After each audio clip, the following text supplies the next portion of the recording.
So hello guys, welcome back to the Fit5 podcast with your host Alan Finn and co-host Robert Zabitis. Yeah, we're going to be doing a bit of a series, aren't we, Rob? Yes. Well, I'm going to try because So we're going to be seeing more of his pretty face. I'm pretty terrible in front of camera, but I try my best. Getting better. Getting better. Now look at your new merch. Ooh. Look how beautiful that hoodie is. I know. Sell it. Like Go on, sell it. Yeah, guys. So my logo, Mendo Design, sort me out. So hit him up. Yeah, no, it looks proper smart. Looks good quality as well. Like it's just like that minimalistic because it's like honestly, I'm all out or I'm nothing. So you look at my wardrobe, it's like it goes from bland to like extreme. It's like my top underneath. You're like fluorescent pink. That's it. It's like black. I'd say just bland. Yeah. Don't stand out, or like I have to stand out. Yeah. Okay. I like it. It's been different. That's I'm it. very That's black it. at the moment. I've gone to a whole like gothic era at the moment. First tattoo's booked on the 21st November. Ooh, what you having? What you getting? I'm going to be getting this. The end goal is going to be a whole sleeve and chest. My first number one is an album art cover of Linkin Park Hunting Party on my shoulder to here. That's step one. And then just expand from there. And expand from there. I couldn't do it all in one day, one No. shoot. I think I'd be dead on the floor. It's meant to be pretty intense, so we'll see how it goes. But with Dave Trees, my mate, he's hooking me up for the first one. So very excited for that. And yeah, so anyway, we'll talk more about what the series is going to be about in a minute. But let's have a brief catch up of what's been in the life of Rob since the last time you were on here. What's happened? What's occurred? Nothing much. I'm a very boring person. Been to a couple really weddings. I started my coaching Instagram page because I thought, you know what? I need to separate because I don't like to do too much on my Instagram because I've got just my personal life, my fighting. And I was like, you know what? I kind of need to do my coaching one. And the reality is like, once you make 2 posts, 3 posts, I feel like I don't know what else to post now. Yeah. So now I'm just trying to keep that consistent as well. So guys, like, follow and share because we're trying to build that Instagram. What's the tag? It's Coach Rob _Zab. There you go. That's it. So hit me up. I'll post it in the links below for the guys who are watching this.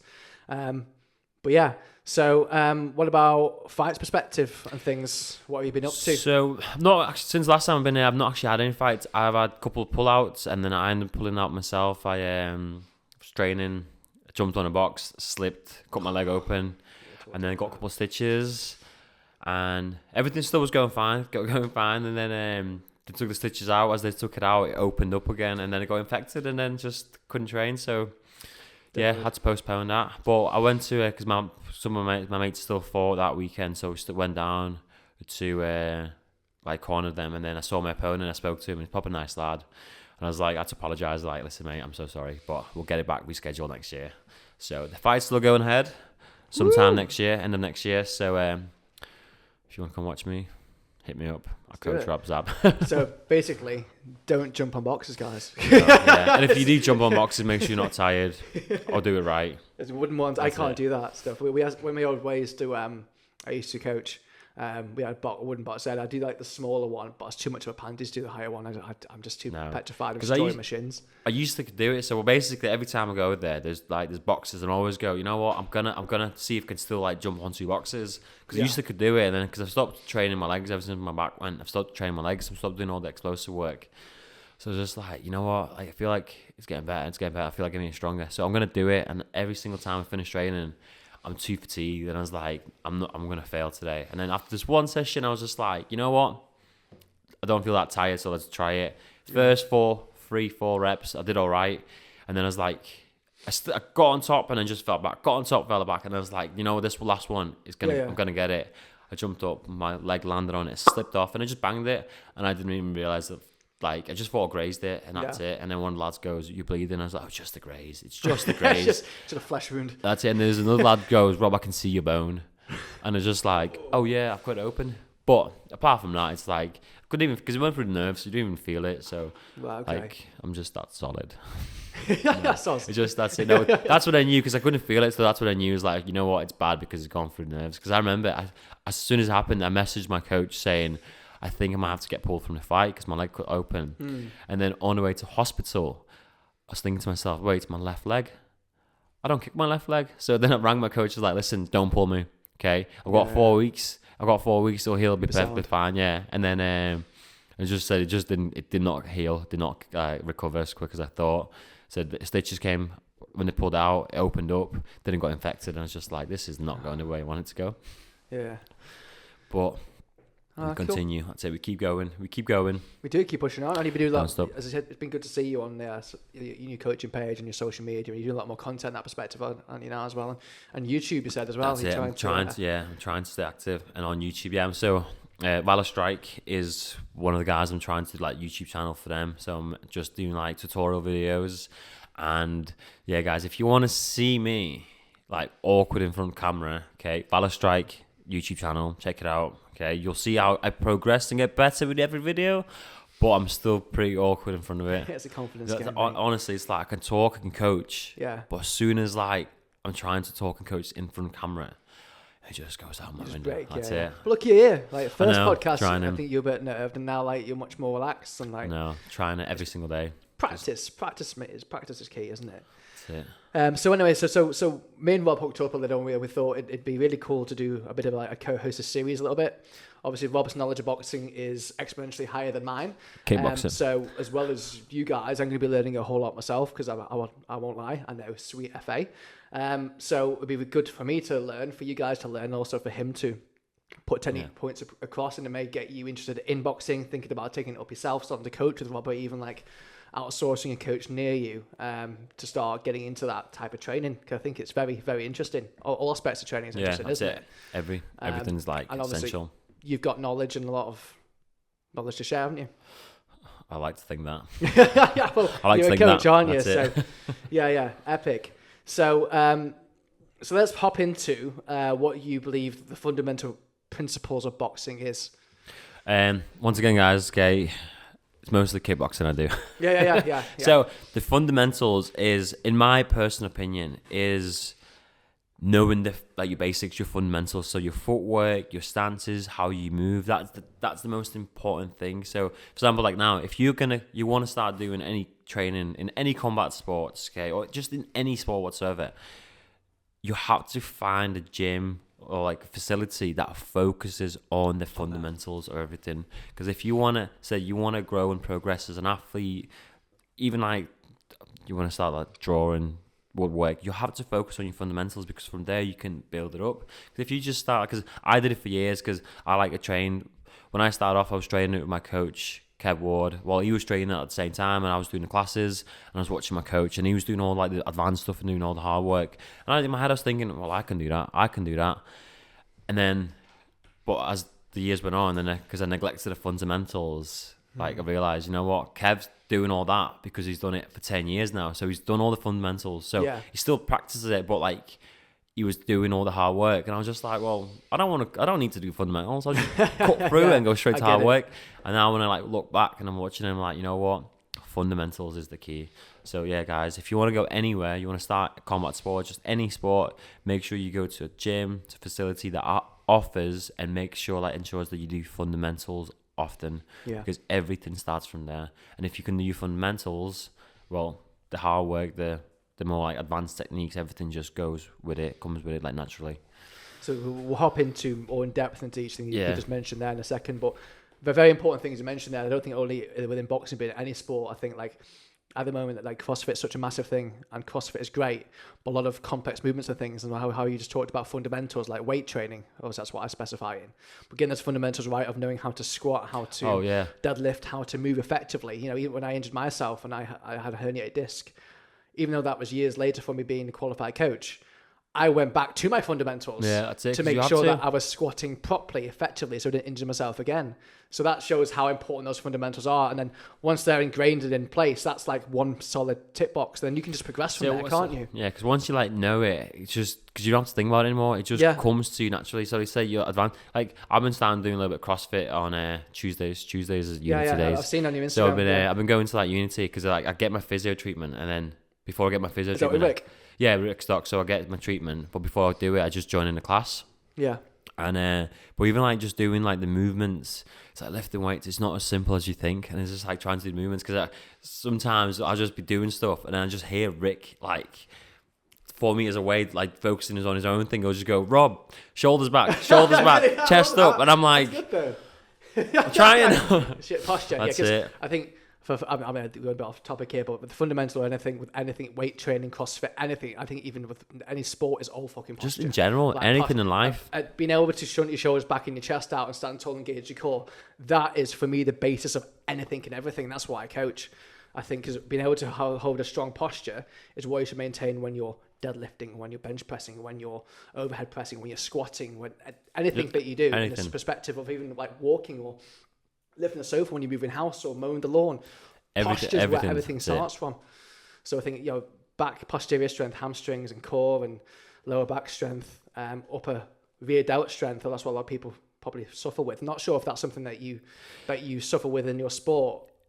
For us, it's more because like most combat athletes, they get like a hunchback a little bit because what happens is because you're always like this. You're always trained like, anterior delts, aren't you? Yeah, so because you're always like this, what happens? Your chest gets tight because oftentimes, like when I first started like kickboxing, I was getting a lot of shoulder pain, and the reason I was getting shoulder pain wasn't because my shoulder was actually tight. No. It was because my chest was so tight. It was just pulling my your delts forwards. That's it, forwards all the time. Yeah. So every time I felt like my shoulders going, then I went to physios and they were like, "It's not your shoulders, Rob. It's your chest. Your chest is too tight. It's just pulling you forwards." So then you have to start thinking because you're always like this. Yeah. So then you have to start thinking like you need to do like open yourself up. That's it. You do your back work. So you have to do your rows and stuff like that. Make sure that like you keep everything balanced. Yeah, so I remember like I used to go to physios like my shoulders hurting, and eventually like I went to one physios and he just went, "It's not your shoulders, Rob. It's your chest." And then they start working on my chest, and I was like, "Oh yeah, you're looser." So I feel better now. Yeah, it's a balance thing, isn't it? It's a front and back. I think a lot of guys periodically talking about weight training, but a lot of guys always like to work chest, and there's like for me the biggest I think weak areas are the rear delts because your delts are the three main parts of your muscle: anterior, lateral, and posterior.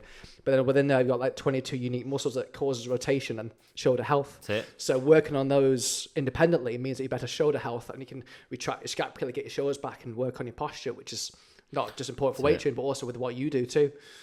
It's like even that rotator cuff as well. You need to make sure you work your like rotator cuff muscle as well. That's it. Because I said I didn't do it for years, and I think I never got it. I was lucky enough that I didn't get it but I used to go to my physio because like I said, eventually when my chest worked on my chest, and my shoulders were burning, but it wasn't like a burning like as like fatigue pain. It was like burning pain, and then eventually I realized that the burning pain wasn't like, oh, you're tired. It was like your shoulder rotator cuff's about to go. Okay. So that's it, because he used to go to physio and I was just saying to him, and he's like, oh, your shoulder rotator cuff is like, must be like, might have like a slight tear. And then it's only when I did my like level 2 and 3 personal training course and I started learning about the muscles and everything, that's when I realized, okay, that wasn't a tired pain, that was an injury pain. That's it. But I used to just go train through it. It's like, it's just burning me, just train through it. But anyways, we're getting off topic, guys. We're getting off topic. Yeah. Well, I think that's some of the beauty of it, because there's always a lesson to be learned from different way you go into, isn't there? So actually, I got a little sideline here. So just before we go into more in depth, what do you think is the most important fundamental principle you need to get right? Footwork. Footwork. Say that. Footwork, ladies and gents. Because footwork allows you to get in positions and throw your strikes, and it allows you to get out. Okay, so you can get in, throw your strikes, then get out. But you're always like, you're ready to attack and you're ready to defend. So if you master your footwork, okay, that's it. That's the first most important thing.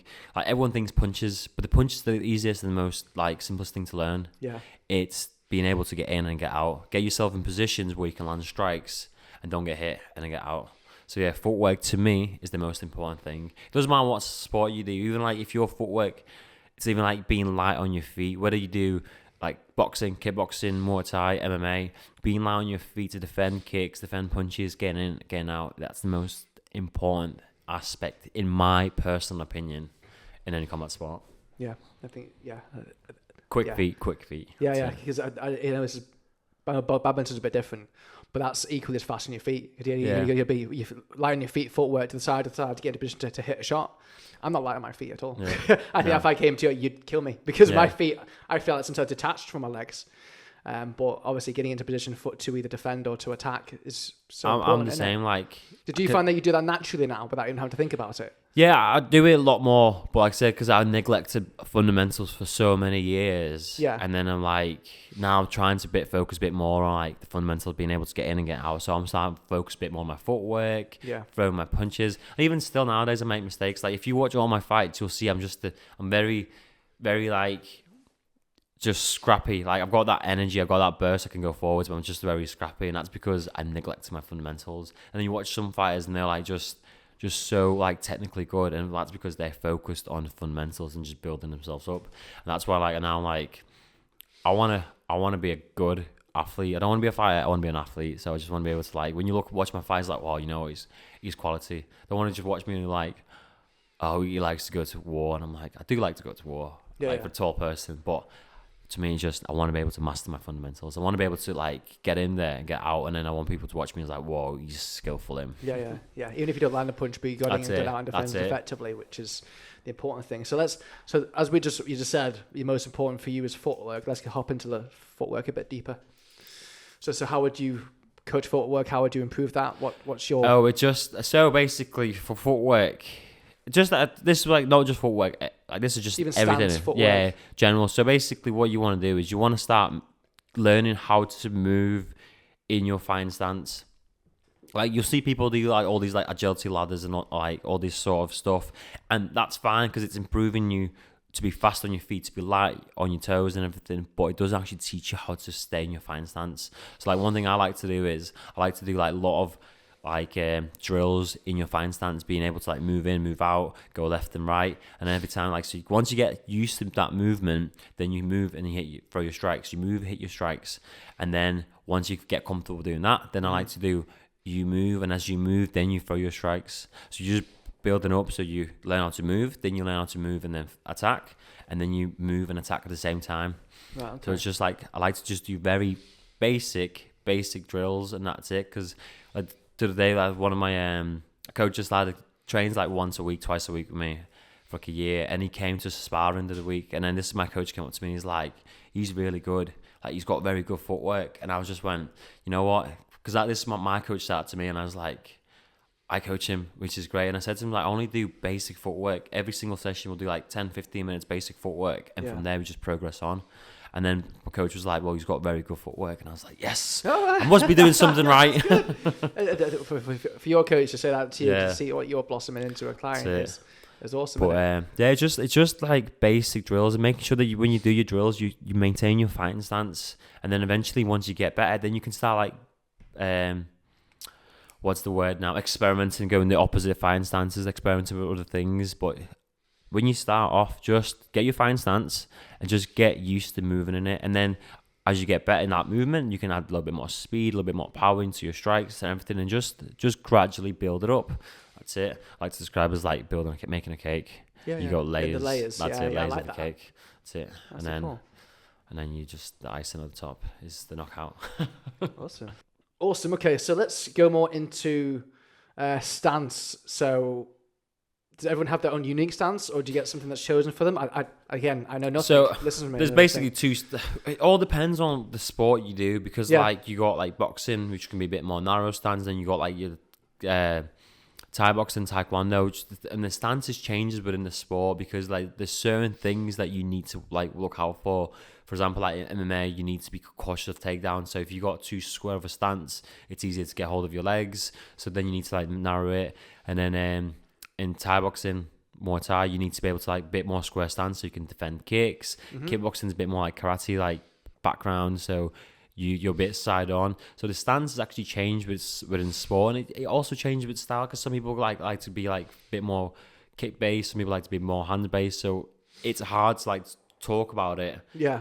Because everyone's different, everyone's unique in their own fine stance, and and even like if you like, there's people that like to swap and like change what they do. So even then they might go like a bit more square, then go a bit narrow. So everything changes with what you want to do. What's the goal of your like setup? What's the goal of your, like when you spar, when you fight, like what you want to try to achieve? You're trying to land a specific kick. You're trying to get your opponent to kick you. So you do specific things, okay, to like bait your opponents. So okay. everything changes. So It's like a game of chess. To a it certain is. extent, yeah. It's like I remember the first time I watched a kickboxing fight. I remember the guy got punched to the stomach, and I was just like, he went to the floor, and I was like, I could take that. And then I remember the first time I got taken there, like hit to the stomach, and I went down with it, and it wasn't even a hard shot. It was just a little tap, and I just went, "Oh my god, I can't take that." Really? So everything like it is a game of chess, and everything just like adapts and changes with what your opponent does, Yeah. and with what you want to do. But like you always got that general, which is like left foot forwards, right foot back, and if you're a left-handed southpaw, then it's the other way around. Okay. Right foot forwards, left foot back, and that's it. Just changes. So if you're fighting like a southpaw left-handed fighter, would you have to? I guess you have to adjust your stance too. You don't have to adjust your stance, you just have to adjust the way you move. Okay. Because like southpaws, it's more trickier because like southpaws, so there's not that many southpaws out there.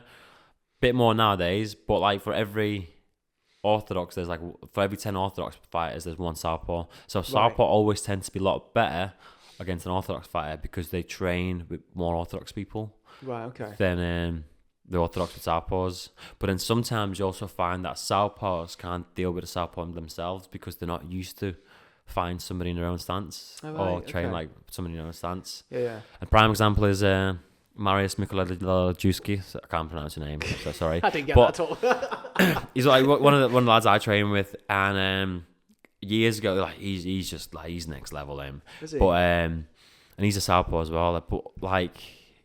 And he just like picks everyone off. And I remember I just could not figure out how to like do stuff against him. And then once, just as a joke in training, I just turned to southpaw, and I found so much success against him in southpaw because he struggled with it because like he's not used to it. Mm-hmm. And then literally about, I'd say like 3, 4, maybe 5 weeks later, he just picked up on it. So just that's it. Then he just adjusted so quick because he's a next level athlete. He's gonna make it.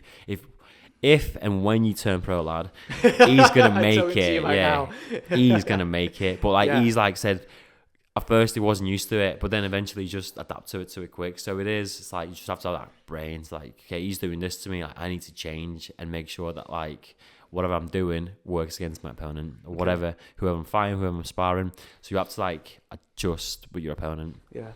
Not always, but sometimes. That's mental. So you're coaching clients, even though they may only be right-handed, will you train any of them up on southpaw to try and... is it something you'd purposely hit with someone or not, or whether they wanted to, or... All depends. Like, so if I've got like, if I got a fighter and he wants to like, if he wants to compete and everything, so my goal is to teach the fundamentals. So the fundamentals is maintain your stance and that's it, and then we're going to focus on everything in your fighting stance, and then once I see you can progress and everything, then we can start changing stance. Because sometimes what you do is like you coach people, and then like there's a lad I used to coach and he kept changing stances all the time, and at first I didn't like it because I thought you're not supposed to do that, but because he was doing it so well, he was doing it like without thinking about it, just naturally doing it, but he was doing it so well, then eventually I had to realize that one stance is not like it's not right for him. So being able to do both and switch up is like works perfectly because you just naturally start. Even when he tried not to do it, he kept doing it. So then it's like you have to adapt with the person you coach. Okay. Because he was just doing it. So it's then like, you know what, we need to start practicing maybe both stances so you know what to do when you like switch all the time. Like wrestlers do it a lot. Wrestlers always change their stance to adapt to their partners, opponents.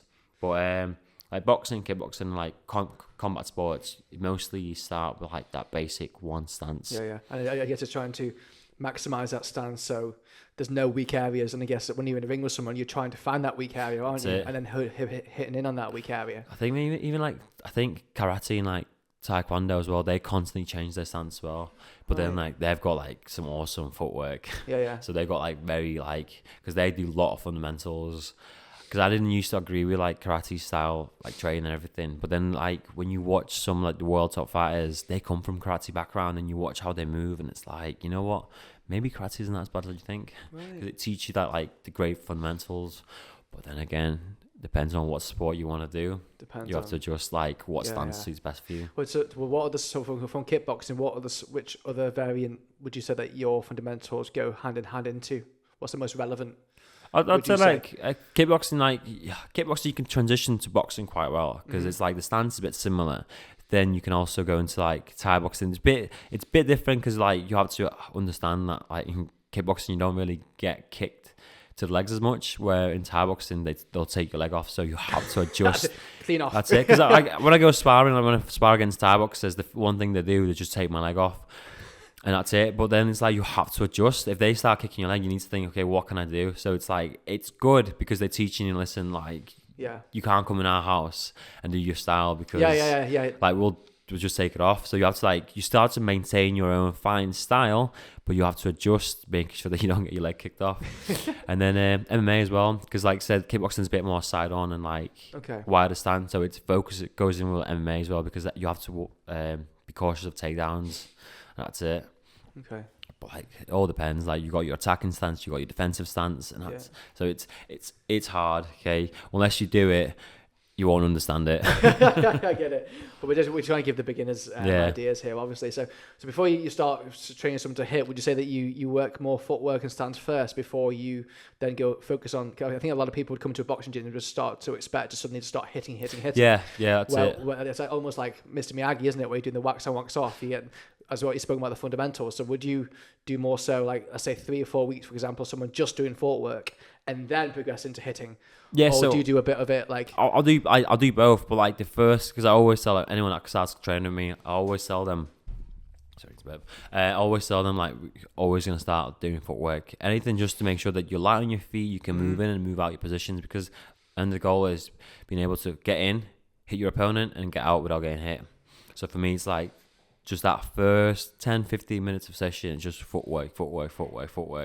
And then we start adding your punches into it, trying to move with your feet, like I said, move and hit, and then like hit and then move, just changing up. But the footwork is like the prime to me. Okay, so let's go into attacking moves next.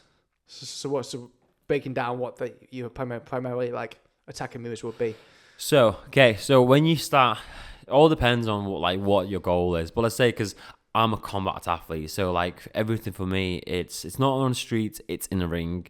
So when you start a fight, you always get in the ring, you go to the middle of the ring, and then the ref will talk to you and says like, I've told you the rules, go back to your corners, and then the fight starts. And you always start like long range. So the first thing I'd say anyone to start mastering is your long range shots. So your jabs, your crosses, your if you do kickboxing, your jabs, your crosses, your push kicks, teeps, and your like just long kicks, because every single fight always starts at range. Right. And if you're taller than your opponent, or even like your same build, you want to make sure you master your basic strikes before you start trying to start like any advanced shots and everything. Because everyone likes to go in there and brawl because they just think it's all about punching. It's not like it's a chess match. The goal is to hit and don't get hit back. Yeah, that's it. So you got free range in boxing. You got like 3 ranges of attack. Well, in my personal opinion, you got 3 ranges of attack, and you got your long range, you got your mid range, and you got your like short range inside the pocket. And then kickboxing, you got that kicking range as well, where you can't throw your punches, but you can still kick. So that's like, so the first thing is always master that long range, being able to use your jab and your cross, and that's it. That's the most important thing I'd say. Once you start learning your punches, your jab and your cross, that's it. That's jab and cross, master it. Yeah. That's it. And then that's the start game. That's it. That's the start game. Is that because you're trying to sum up your opponent? Or? Yeah, that's it. Because like you want to figure out what they're going to be doing, because everyone's different. Because like what's happened in a fight is like you'll watch your opponent and you'll be like, he's going to be doing this, but then at the same time your opponent watches you. Mm-hmm. So then like your opponent's trying to change with you, but you're trying to change with your opponent. So it's like you can be watching tape on him, like videos, like past fights, and like, oh, he does this, but at the same time he could be doing the same thing. And he goes, okay, Rob does this, so we have to change this. So you can't always just like watch and rely on what they do. Sometimes you have to watch your own tape and be like, you know what, I make that mistake, so he might try to capitalize on it. So it's like you have to adjust and change with every single opponent, but the goal at first is, because every single fight always starts at distance, is master that jab and cross, because you can just keep your opponents at bay, and then as the fight goes on, you try and just see like the openings in the game and their attacks and their defense, and from there you can progress. Maybe like you get in there and like you throw your long range and it doesn't work, then you think, you know what, it works better if I get that mid range, close range. But at first you want to test the waters And see and what's see what that's occurring. it, what Yeah, works yeah. best for you. God, it's a mind game, isn't it? God, It is. it's It honestly, mental. like when I was a kid, I just used to just watch it. Like I said, my coach Kev Ward used to train, like Jake Barton and like all the pros used to train. I just watched them and I was like, oh, I could do what they're doing. And then now, like I'm getting older, and I'm like, I wish I kind of didn't focus on what they were doing, and I focused on what I was doing. That's it. It's one of the things. I think naturally you always want to be better. You want to. Yeah. I think. And when you're younger as well, you always think you know best. Yeah, it doesn't matter like what. Like your coach might be like 7 times world champion, and you always go, no. I watch the YouTube video. I know what I'm doing. Yeah. So towards the end of a round, so example, let's say you're quite way through a fight now. You're towards the end of a round. Would you say that you get more aggressive, more offensive towards the end of a round to try and get as many points as possible? Would you say that you're... It all depends. It's like the goal is always control. You want to be aggressive, but you have to control your aggression. So you want to, it's controlled aggression. So like if you're losing, it's like 10 seconds, 20 seconds left of the round, and you feel like you're losing, then that's it. You know what? Let's go for it. We need to get that win. We need to secure that, like winning that round. Yeah. So then you push forwards. But like if you're winning a round, you don't need to be aggressive. You can just literally just stay back. You oftentimes see like sometimes I watch fights and like people are winning like the first 4, 2 or 3 rounds, whatever. That depends on how many rounds there. And then the last round they just stay back and don't do anything. But then the person who's losing, he's just coming forwards, trying to win. Yeah. And then it's like, but the person who's winning already, he just stays back. And then in my head, I'm like, you know what? It's a bit pointless because it's like it's just in a way. Because it's all about winning. It's not about like who puts on the best battle. It's about like the winning, just getting that win to your name, and that's it. So sometimes when I do watch, I'm like, you know what, that was a great fight, and I was going into that last round, and it's like it's a bit boring now. Right, I see. But it's like just being able to like just adapt. So if you are winning, staying back, keeping that jab cross once again, your basics. Mm-hmm. That's it. If you're going to win that fight just using your jab cross, you might as well do it. There's no point trying to do anything more advanced, anything more like dangerous, because you're putting yourself at risk, aren't you? Opening yourself up to giving them a point, aren't you? In that respect. So what about now? So that's obviously your attacking moves. What about your defensive side of things? That's a big talk. Is it really? No, okay. honest. No, it's hard because it's hard to. It's hard to explain rather than show, isn't it? Yeah, you know what I mean? It's a lot easier to show it and everything because, like I said, there is like you want to be able to like the first part in your defense is if you can get in and then land your hits, land your strikes, and get out, not get hit. That's the best thing you have to do. That's it. You get in, you attack, and you get out. That's all you want to do. And the best way is don't take any damage. So the best defensive is just move your feet, get out. That's it. You want to just get in, land your strikes, and then just get away. Which in turn goes to why your footwork is starting to so important. I'd say one of the best footwork athletes, can't even talk anymore. Like my coach Kev, he always fought on his back foot, 7 times world champion, and he fought on his back foot. So he's basically used his footwork just to get inside, throw his strikes. He still went forwards, but most times he fought on the back foot, just throwing his jabs and crosses and get away. And that's just winning fight on feet, footwork. That's it. And I'm trying to like adapt a little bit of his style, but I'm just, as soon as I get a hit, I'm like, let's go aggressive. That's it. It's go time. That's how I'm trying to always do my footwork to make sure it just comes naturally instead of just trying to hit. I just want to be like, get in and get away. Get in, get away. I'm with you. So here's a big daddy question. What's better than points in the retrospect of getting in, hitting, getting out, or knockout? Knockout. Really? Yeah, because it's like you can win a fight on points and you can be like technically correct and you can be like you do everything so smooth, and that's it. Some people might remember that fight, but everyone will always remember a knockout. If you knock somebody out, it's gonna be a highlight reel, and everyone's always gonna remember that. Like with your like technique, if you're technically correct and you throw everything to perfection, only people that like understand the sport will understand how great your technique is. Right. But anyone else, okay, they'll just be like, oh, see that knockout? And they'll be like, oh, did you see that kick? Did you see that like counter and everything? They'll be like, did you see that knockout? Did you see that knockout? So it's like said, like from 1,000 people, 100 people might be do kickboxing, understand it. Yeah. And they'll be like, oh, did you see that technique and everything? But then the 1,000 people will all know, did you see that knockout? Did you see that knockout? So in a way, knockout is the best thing because everyone will remember it forever. But like technique, it's like, oh, he was good, but who was he again? Yeah, I see. I understand. That's it. Like Mike Tyson, like everyone knows Mike Tyson just because he kept knocking people out. Yeah, I understand. So I guess it's trying to get that technique and power behind you, isn't it? Yeah. So you've got the full package, I guess. Yeah, so like there are people that are technically correct and people that recognize them, but mostly knockouts is what everyone's up for, because when you start knocking people out, people recognize your name, and then that's what gets you. That's it, and that's when you get like to the top. The big interest. So would you say that we've covered all principles there? Yeah, no, yes and no, because it's hard to talk about it. Cause I understand. It's just being able to like. If me and you did like a demonstration right now, if we're in the ring, it's a lot easier to demonstrate and show, isn't it? But talking about it, maybe I'm just not good at talking about it. No, it's your knowledge. But, I just struggle explaining it because there's so much to cover. Mm-hmm. So, but like for me, it's footwork is the key, because like I said, if you get in, like you throw your strikes, you get out, and that's it. Because now you're landing your shots, and you're not absorbing any damage. That's it. So.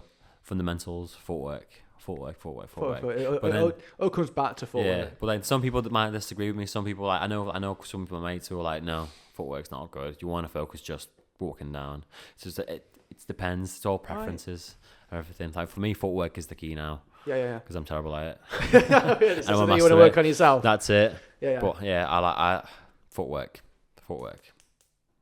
And I know some of my mates will be watching this now, and they'll be like thinking, "You're terrible. Your footwork is dog shit. Your footwork is dog shit." And then other mates will be like, "Shut up, Rob. Footwork is shit." Stop. We've listened here to like an hour. We're just talking about footwork. We're bored. Yeah, honestly. I'm joking. Okay, so next we'll hop into so nutritional changes. Would you put on it? So a new client comes to you, just start doing a bit of boxing. Do you have any advice on nutrition or? So, on that perspective of things, I always say to my clients, once again, it all depends on what is your goal when you come to me. So, do you want to come in and do a little bit of fitness? Because I coach everyone the same. I coach everyone like they want to be fighters, even if they don't want to be fighters. Okay, because boxing, kickboxing, combat sport is a skill. Mm-hmm. Okay, just like any sport is a skill. Like I wouldn't go on a field and start playing rugby and all of a sudden I think I know what I'm doing just because I'm running with the ball.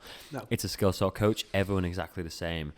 So I always will tell my clients. So if you're doing it for fitness, I'll still coach you the skill of boxing, the skill of kickboxing.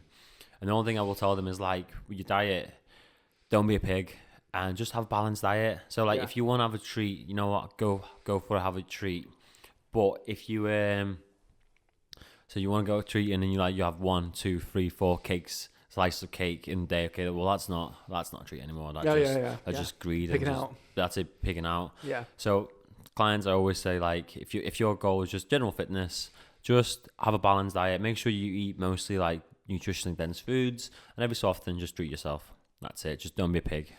That's all. That's what I'm saying. Yeah. But for fighters, this is the biggest issue fighters have, because we always have to cut weight. Because we cut weight depends who you find. Sometimes even for me, sometimes the most I've ever cut when I used to fight at 66, the most I ever cut was 14 kilos, so just over 2 stone for a fight. Jesus Christ. And we yo-yo diet, so we go through all this diet. We eat good, train hard, we get in that peak physical shape, step on the scales, okay, weigh in, take our pictures. And then we step off the scales, and as soon as we step off the scales, we just binge eat. And that's one thing, I'd probably say 7 fights it took me to just realize how bad it was. Maybe a bit more. I think it was 7, 8 fights. And then I just realized when I step off the scales, I can't just eat whatever I want. I have to keep that nutrition going, make sure everything I eat is healthy. So as fighters, I'd say is try to fight as close to your weight as you can as you're coming up. And then maybe once you get a bit more experience, turn into pro rankings, then you can start dropping a bit more weight. Yeah. But once you step off that scale, don't be a pig. Yeah. Don't just think, oh, you know what, I've just done my weight and I'll just have a slice of cake, jelly sweets and everything. Yeah. Because you see often you see fighters at weigh-ins and they'll just come off the scales and just instantly just swell. That's it. I saw one of my mates and he was just got off the scales at a Barrow Galaxy and like 2 packs of Haribos, and I was like, "What are you doing? You're fighting tomorrow. You can't be doing that." yeah. But it's like that's one thing with fighters. It's the issues with yo-yo diet. So as soon as you come off the scales, doesn't matter. So just eat whatever you want, but you should eat the same food you ate for your camp for after your fight, and that's it. Just with that extra treat. Yeah. But so for beginners, the thing is just wholesome food. Yeah, that's it. Just wholesome food to make sure that like you just don't be a pig. Yeah. Don't be a pig. Don't like think, oh, I've got no fight, so I'm just gonna eat, and then like because sometimes what happens is like you got no fight, and then 3 days later your coach might go, "We've got your fight." And you're like, "Oh, you know the shit." Yeah, and it's like, like, and then your coach, like, that's it. I've got your fight. You're fine in 2 weeks, and then they'll be like, "Oh, I've just had a massive binge for the last like 2 days, so I'm just like 10 kilos over now." So then you have to start dieting again. That's it. So which is making life harder for yourself, aren't you, in that respect? So the key is just eat normal. Have a what's it called, a routine. Have a routine like breakfast, lunch, dinner, and then you have your snacks, and then that's where you can like treat yourself. One of the meals a day, you have a little treat. That's it. But don't think, oh, okay, breakfast, I'm gonna have a steak and eggs. That's it. Like 3 breakfast burritos, and then like I'll have a midday snack, and then that's gonna be like a chocolate bar, 4 flapjacks, and then lunch, and the same thing. It's just, I think biggest thing is not trying to be like, "Oh, I'm training more so I can eat more." I think that's what a lot of people who go wrong. I think a lot of people think, "Oh, my training's going through the roof now so I can eat what the hell I want all the time." It's like, nah, it's not how it works, mate. So yeah. But then also we also undereat as well.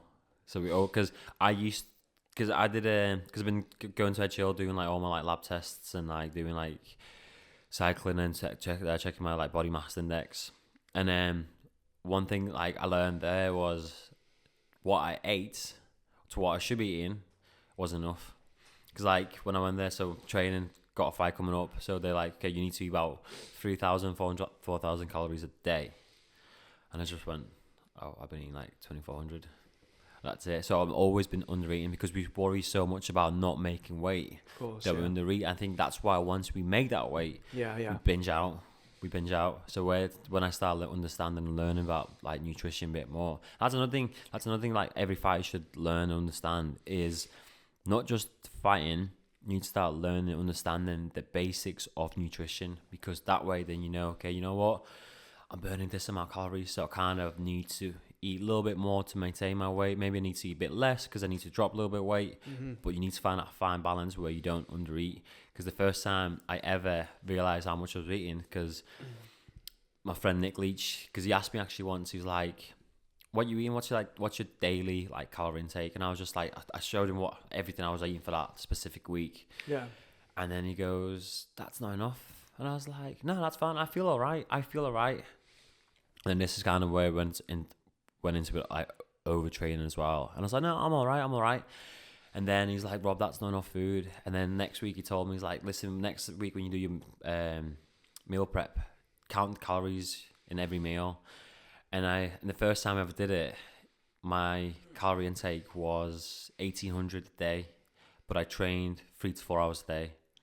And then and I was supposed to eat between 3,000 4,000 calories. Were you cutting then, or were you maintaining? What was your? Well, I was just training. Just training. That's it. No, you weren't cutting or anything for sure. No, nothing. But I was just eating 18,000 calories a day. 1,800, not 1,000. Jesus. But I just under eating. And then when I was cutting, I was supposed to go for a fight. Training picks up, but I was probably eating less because I was thinking, oh, I need to drop weight. Jesus Christ. So I need to eat less. So I didn't eat as much. But then it's like, so when you actually start understanding and learning the principles of nutrition, that's it. Then you'll understand. You know what? Macronutrients. I'm under eating. Okay, I'm overtraining and I'm undereating. Even if you're not overtraining, you're undereating, which is causing you to overtrain, and your body's not recovering as quick enough for the next day's training session. Exactly. That's why you look at the body like a battery. If you don't charge it enough, it's not going to recover or get full charging, is it? But just say with the body, if you don't fuel it, at least to maintain your weight or nourish it enough, then how are you going to recover? How are you going to be effective training? How are you going to sleep well? How are you going to... There's so many core principles that are going to be effective if you don't eating enough. It's a massive part of it. That's why even like I said, some professionals I'd always suggest is like get a nutritionist, even like if it's just for like one camp, because what it does, it teaches you what you can eat, what you can't eat. Because once you learn that lesson, You don't have to have that nutrition anymore. Like, still have them as your friend because you can ask for advice. Yeah. But you just learn, you understand. You know what? I've been under eating. Maybe I've been overeating. Because I also know lads that have been overeating in their camps, and when it comes to that last week of losing weight, they're struggling to drop weight because they've just been eating too much. Yeah. Like where I used to undereat, I've got mates that eat too much, and then it comes to that fight week, and I'm like, they're struggling. They're like just going through like a lot of strenuous like weight cuts, sauna, hot baths, everything, just sweating it all out. That's it. But that's the principle. Not principle. That's the you need to find that middle ground. Yeah. What works best for you, and that's why I think you just need to have that nutritionist, whether it's just for one camp or it's a few camps. But once you understand and learn what you can eat, what you can't eat, you're sorted. Because don't have a nutritionist and then like once you like stop with him, think it's too expensive, all this, and you learn nothing, because then that's just waste of time, waste of money, everything. So if you ever have anyone that comes onto your camp, just anyone that comes to help you, learn from them. Yeah, that's what they should be doing anyway. That's it, because they teach you something new. They'll bring something to the table that you might not know, and then once they leave, it's still on the table for you to just constantly just look back and learn from. Exactly. I'm qualified in. That's what I do.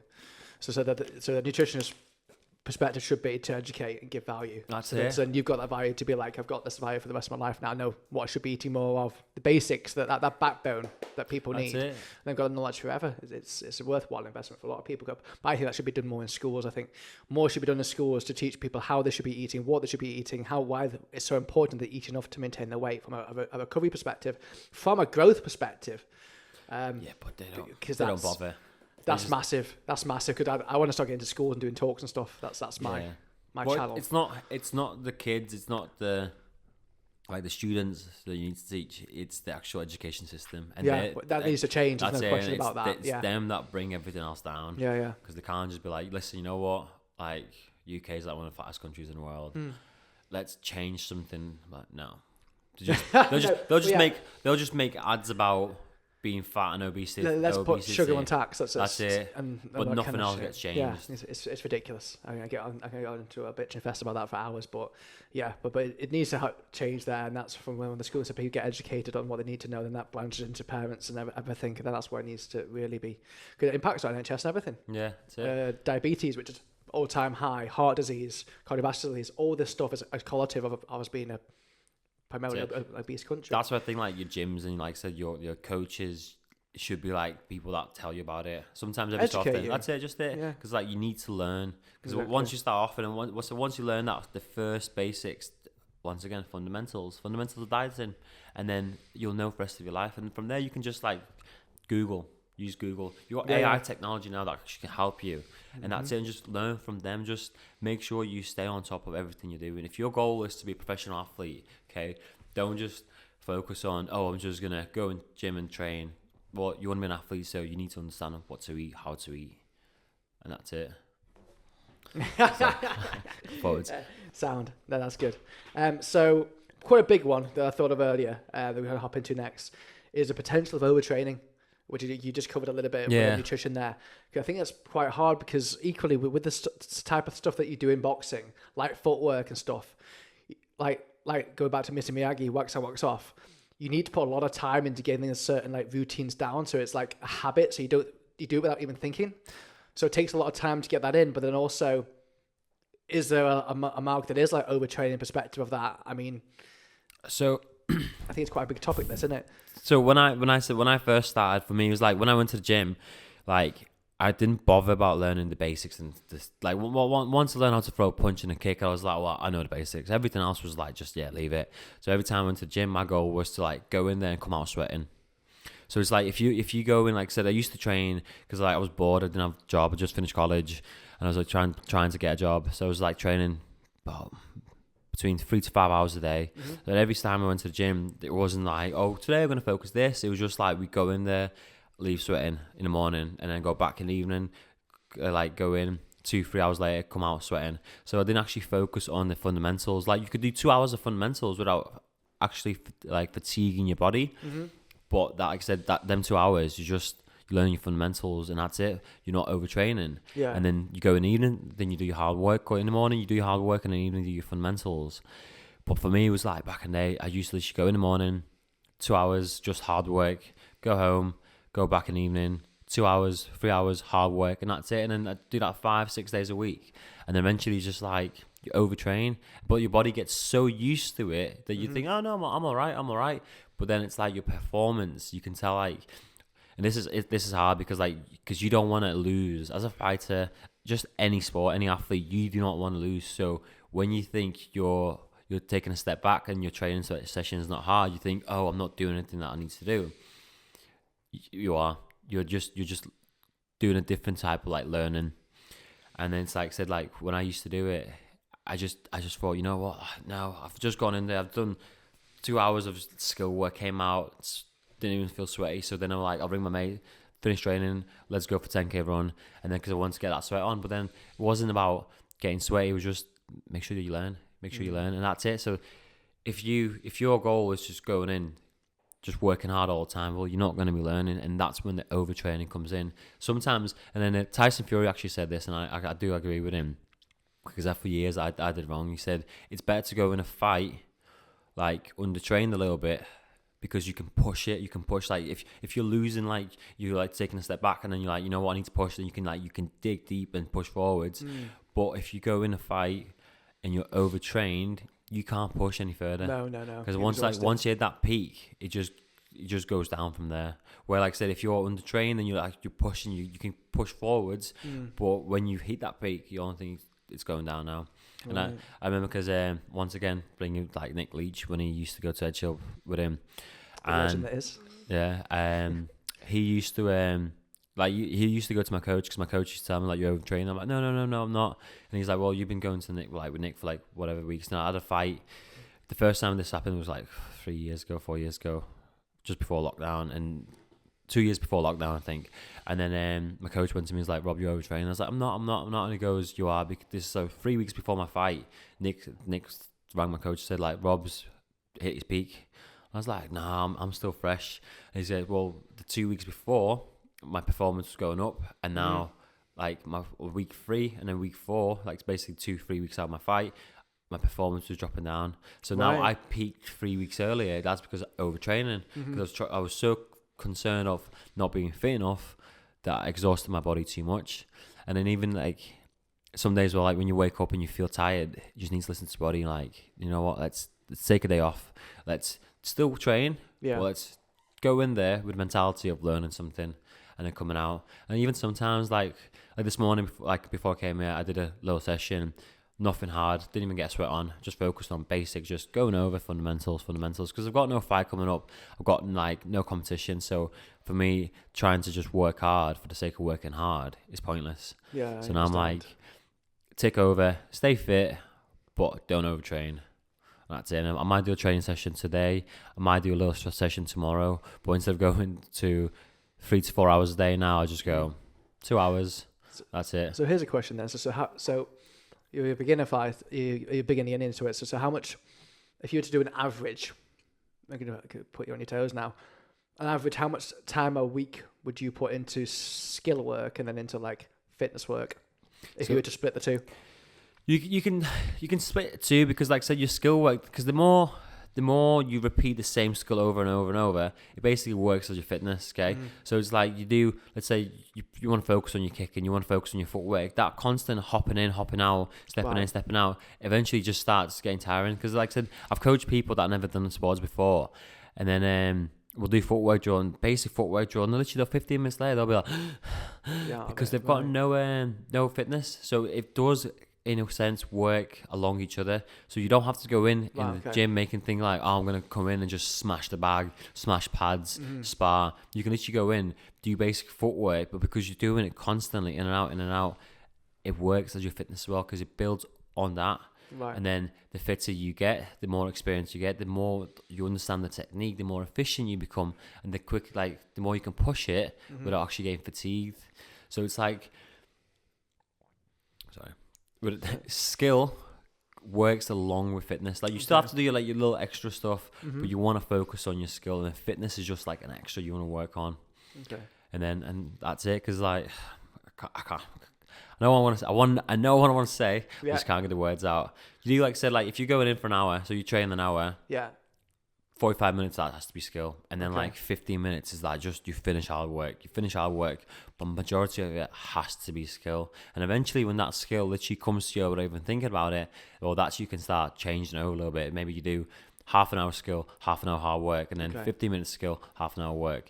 All depends on what is your goal of that session And where that client's ability that's is it. at. Like that's it with athletes, because you have athletes that are like naturally talented and they don't really have to do a lot of skill work. They can do a little bit and then pick it up straight away, So and it then comes naturally. that's it. So like I coach a lad, and like yesterday I was teaching him something new, and he was picking up very quick. So then you saw how he like goes from slowly. He's doing it slowly, like first 15 minutes, and then he just picked it up fast. So now that skill what we were doing changed from being just skill work, taking our time. He was actually like working his fitness, because by the time the session finished, he was just sweating, covered in Really sweat. exhausted, And it's because he's picked it up so well. So now his efficiency in that skill is so much better that he can just push forwards, push through it, and then build his fitness on it. Awesome. So being a beginner, how much time would you recommend putting into it a week? Just being a beginner would take between 1 to 3 hours a week. What's your kind of basis for? I'd say majority of what you want to do is skill. So if you train 5 hours a week, 2 of them hours you want to like do your fitness, but your fitness has to be based on your skill. Whether it's just repeating a kick, just fast 10 kicks in a row, give yourself a little bit of rest, 10 kicks in a row, 100 kicks in a row. You want to make sure you build your fitness based on the sport you're doing. You also want to do like your generic fitness, well, like your runs and like your cycling. Circuits and That's stuff like it. that. Yeah. But mostly your fitness, you want to be able to just push through it in the specific sport you're doing. Because like if you always, your fitness is based just running, but you have to throw like kicks in a fight, and all of a sudden you go, oh, I can't, I threw a kick and I feel tired. Yeah. Well, that run's not going to help you anymore, really, because you can't just push through that, just throwing kicks. I remember I used to do this. When one of my first fights, I went back to the corner and told my coach, my legs feel like jelly, and he said to me like, you need to start running a bit more. Yeah. Because my fitness was all right, like fine, but just because I didn't do any like running whatsoever, I just went to gym and I did just all my like bag work, and that's it. Went home, and then that's when I started running, and then I overtrained by doing, instead of doing like 2 runs a week, I did 3 6-milers, and then about 6, 7 3-milers a week. Wow. Okay. Ruined my knees. Ruined my knees. Is it? But That's I think people probably also underestimate how much even just footwork will be as a fitness perspective for a lot of people. Being light on your toes and jumping and hopping your weight across so much and being to light consistently. Plyometrics is hard work. Yeah, it is. It's plyometrics. So it is like your skill will always build in your fitness. So like I said, doing the same thing over and over and over becomes now, it's because it's repetitive and you don't stop. It does become like a little bit of fitness. But when you start off, the skill is the most important part. And then once you start building your skill and your skill gets there, then you can start focusing on your fitness. And when your fitness gets there, that's when you start competing. It's not, I'm going to go in there, I'm going to compete. And then you just neglect the most important aspects of your training, which is your fundamentals, and just focus on your fitness. Go in a fight. Once again, like watch my first fights, super fit, no skill, no technique whatsoever. Just go forwards, brawl like a moron, and that's it. Yeah. Awesome, mate. Thank you. So I've got a on-the-fly question here that I didn't plan on asking Rob, but I saw something on his Instagram about this the other week. So I just want to get your opinion on YouTubers going for fights. Oh my god! Like, what's your perception on all this? So everyone can fight. Okay? Yeah. Whether it's terrible or not, everyone can fight. Because some of the YouTube fights I've seen some of the YouTube fights. You know what? And some of them are like quality. Like the one that was this weekend, KSI versus Tommy Fury. Actually, I feel like we should cut this out because I don't want to give any credit to them whatsoever. But like, but it's just your opinion, mate. Yeah, I just don't want to promote this. No, okay. But right. I just think it's because combat sport, it's safe. It's a safe sport because you go in the ring, you got a referee, you got judges, you got medics on the side. However, you also can get seriously hurt. Like I've seen people's jaws being snapped. I've seen legs break. I've seen like people's like falling on their necks, breaking their necks. Actually, I didn't see that. I heard about that. That's a life-changing injury, that. But it's a dangerous sport, and then the YouTubers do it. And it's like I said, the fight this weekend, I didn't watch it. I've heard stuff. I refused to watch any of it. But it's just like, I watched one of the lads do fought on it, and that was a good fight. I'm not gonna lie. Like, you know what? He showed good skill. He showed a good boxing match. Yeah. But then, like, the main event, it was just two idiots gone in there to get paid, and that's it. But then again, talking about money, they get money. Like, if somebody offered me, hey, listen, Rob, do you want to go fight a YouTuber? We'll give you $1 million. I'll take it straight away, because that's probably the most I'm ever gonna get paid.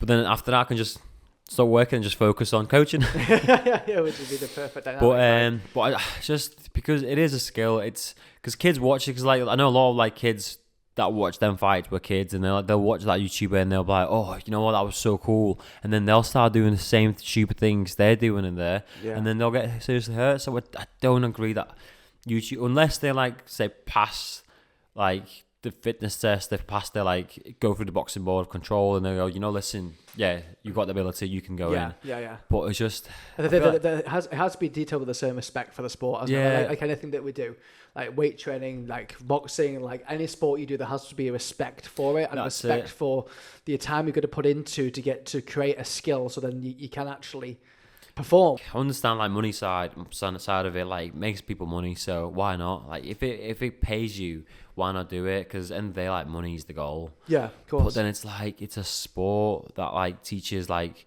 discipline and respect, and all these YouTubers do it, and they kind of make bad name for the sport itself. And that's it. And I genuinely hope like with the next year or two, people will go, you know what, we're not paying for that anymore. Yeah. But then I know for a fact, like, it'll come a couple of months and everyone will forget that, and then the next show comes on and it'll like, yeah, it's like famous YouTuber, let's go watch him and everything, and that's it. And just, it's gonna be a never-ending cycle of just watching stupidity on TV.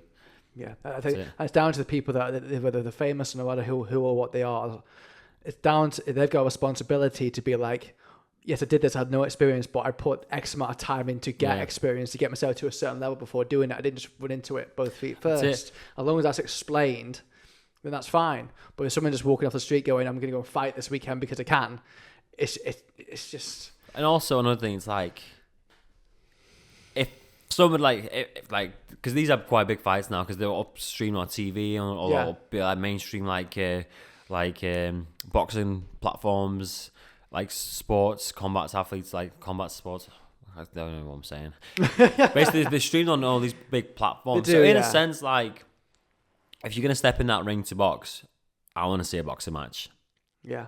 I don't want to see anything but a boxing match. Okay, whether it's you just constantly punching each other, that's what I want to see. I don't want to see just like one person stays at the one side of the ring and the other person stays on the other side of the ring. I don't want to see you hugging. I want to see some good skill or just pure aggression going forward. That's it. Because at the end of the day, it's like, I'm watching combat.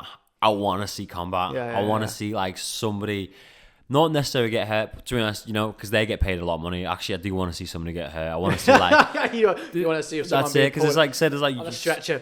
So you watch it, because like when I compete, because I don't get paid a lot of money, in a sense, my goal is to win. So whether it's like hurt my opponent or not, like, I want to win. But then again, I don't want to ever hurt my opponent to a degree where he can't compete again, because then I know for a fact he's not making money, and we don't get paid enough to like get hurt. But when I watch all these like big names, I'm like, yeah, come on. He's a YouTuber. You're a professional boxer. You should lay him out right now. You should break his jaw. But like, it's frustrating. I think like Eddie Hall, like he's done a few things lately. He did a boxing match. He did. But I mean, be fair with him, he took the 12 months. That's it, like year to train. But then also it's now gone like into bodybuilding. And the way he's talked about bodybuilding is a bit disrespectful, and it's caused a bit of like a bit of friction in the bodybuilding community, because he's taking it away to say, oh, I can die and get down to X shape. I can physique pose. I can do this and do that. But when it's been the videos of him showing doing the training and what it takes and the posing, it's grounded him and made that actually this is pretty fucking hard. Yeah. But from the get go, he was like, oh, almost giving it the perception like anyone could do this, so I'm doing it. You know, it's like fighting. I want to have someone having the perception thinking I can just step into a ring and fight is. It takes the piss a bit, doesn't it? It's a bit disrespectful, and I don't like that. My first fight ever was like in a ring. I thought I can do this. Honestly, when I got in there, I got destroyed. Yeah. I got beat up because once you step in that ring, it's just like it's not just now like the skill, it's not the fitness, it's also your nerves, mentality. That's it. Like thinking like losing. It's like, oh, what if I lose? And then as soon as you think that, it's like now you're kind of in that mentality of like I'm gonna lose. Yeah. So like my last couple of fights, I always step in that mentality. It doesn't matter who I'm fighting, I'm gonna win. Something might break. I might break a leg, I might break my jaw, but I'm gonna win. That's it. But like I said, when you watch the fights, you wanna see a fight. You wanna see. You don't want to just like the fight this weekend. Like one of my mates actually said it. He's like they sold it. The advertisers like this massive like grudge, each other hating each other. But once the fight started, there's like if you hate each other so much, come on, show us that aggression. Show us that aggression. You're in that ring now, okay? Come on, punch the living shit out of him. And nothing there. And it's just that's like upsetting. That's what upsetting. You want to see it, and you just watch it. It's like, oh my god, this is disappointing. This is terrible. But then, like I said, you watch these like white collar amateur fights, like even ABA amateur boxing fights. Like that's what I've been to. I've been to a couple of white collars.